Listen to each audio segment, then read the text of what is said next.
Hi friends, Padmas mini കിച്ചണിലേക്ക് എല്ലാവർക്കും ഒരിക്കൽ കൂടി സ്വാഗതം. ഇന്നും വളരെ എളുപ്പത്തിൽ 2 മിനിറ്റ് കൊണ്ട് തയ്യാറാക്കാവുന്ന സൂപ്പർ ടേസ്റ്റിയായ തൈര് മുളക് കൊണ്ടാട്ടത്തിൻ്റെ റെസിപ്പിയുമായിട്ടാണ് വന്നിട്ടുള്ളത്. വീട്ടിൽ തന്നെയുള്ള ഇൻഗ്രീഡിയൻസുകൾ കൊണ്ട് നമുക്കിത് തയ്യാറാക്കിയെടുക്കാം. ഇത് തയ്യാറാക്കുന്നത് എങ്ങനെയാണെന്ന് നോക്കാം. കുറച്ച് കൊണ്ടാട്ട മുളക് ഞാൻ ഫ്രൈ ചെയ്തെടുത്തിട്ടുണ്ട്. നല്ല ഉപ്പുള്ള മുളകാണിത്. ഇനി ഒരു മിക്സിയുടെ ചെറിയ ജാറിൽ കുറേശ്ശെയായിട്ട് ചെറുതായി ഒന്ന് പൊടിച്ചെടുക്കാം. നന്നായി പൊടിഞ്ഞു പോകാതെ ഇതുപോലെയാണ് പൊടിച്ചെടുക്കേണ്ടത്. ബാക്കിയുള്ളവയും ഇതുപോലെ പൊടിച്ചെടുക്കാം. ഈ സമയം നിങ്ങൾ എൻ്റെ ചാനൽ ആദ്യമായിട്ടാണ് കാണുന്നതെങ്കിൽ ഒന്ന് സബ്സ്ക്രൈബ് ചെയ്യണേ. ഫ്രണ്ട്സിനും റിലേറ്റീവ്സിനും ഷെയർ ചെയ്യാനും മറക്കരുതേ. ഇനി സബ്സ്ക്രൈബ് ചെയ്യാത്തവരുണ്ടെങ്കിൽ ഒന്ന് സബ്സ്ക്രൈബ് ചെയ്യാൻ മറക്കരുതേ. ഇപ്പോൾ നമ്മുടെ കൊണ്ടാട്ട മുളകെല്ലാം പൊടിച്ചെടുത്തിട്ടുണ്ട്. ഇനി അധികം പുളിയില്ലാത്ത ഒരു ബൗൾ നിറയെ കട്ടത്തൈര് എടുത്തു.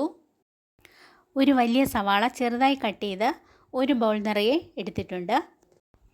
അധികം പുളിയില്ലാത്ത കട്ടത്തൈര് തന്നെ എടുക്കാൻ ശ്രദ്ധിക്കുക. ഇനി ഒരു വലിയ ബൗളിലേക്ക് കട്ട് ചെയ്തെടുത്ത് സവാള ചേർത്ത് കൊടുക്കാം.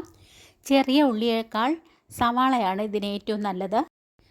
ഇനി ഇതിലേക്ക് പുളിയില്ലാത്ത കട്ടത്തൈര് ഒഴിച്ചു കൊടുക്കാം. ഇനി ഒരു സ്പൂൺ ഉപയോഗിച്ച് നന്നായി ഇളക്കി യോജിപ്പിച്ച് കൊടുക്കുക.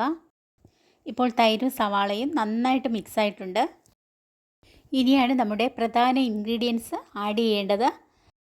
നമ്മൾ പൊടിച്ചെടുത്ത കൊണ്ടാട്ട മുളക് ഇനി ഇതിലേക്ക് ആഡ് ചെയ്യാം. നന്നായി ഇളക്കി യോജിപ്പിച്ച് കൊടുക്കാം. കൊണ്ടാട്ട മുളകിന് നല്ല ഉപ്പുള്ളതുകൊണ്ട് പ്രത്യേകിച്ച് ഉപ്പിടേണ്ട ആവശ്യമില്ല.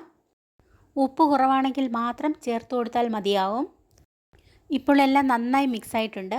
ഇനി ഇതിലേക്ക് ഞാൻ കുറച്ച് കറിവേപ്പില ആഡ് ചെയ്യുന്നുണ്ട്. ഇനി നന്നായി ഇളക്കി യോജിപ്പിക്കാം. നിങ്ങൾക്ക് വേണമെങ്കിൽ കറിവേപ്പിലയുടെ അളവ് കൂട്ടിക്കൊടുക്കാം. എത്രത്തോളം കറിവേപ്പില നമ്മൾ കൂടുതൽ ഉപയോഗിക്കുന്നോ അത്രയ്ക്കും ഗുണവും ടേസ്റ്റും കൂടുതലായിരിക്കും. അങ്ങനെ നമ്മുടെ വളരെ ടേസ്റ്റിയും ഹെൽത്തിയും എരിവും പുളിവും ഉപ്പും മുന്നിട്ട് നിൽക്കുന്ന തൈര് മുളക് കൊണ്ടാട്ടം റെഡിയായി കഴിഞ്ഞു. ഇതൊന്ന് മാത്രം മതി ഊണ് കഴിക്കാൻ. വളരെ ടേസ്റ്റിയാണ്. നിങ്ങൾ ഇതുപോലെ ഉണ്ടാക്കി നോക്കണേ. ഉണ്ടാക്കി നോക്കുകയും ഫീഡ്ബാക്ക് അറിയിക്കുകയും ചെയ്യുക.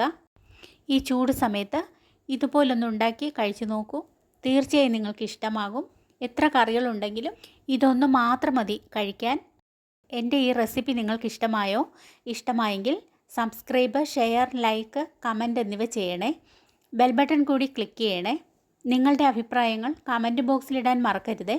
നാളെ പുതിയൊരു ഈസി റെസിപ്പിയുമായി വരുന്നതുവരെ എല്ലാവർക്കും ഗുഡ് ബൈ.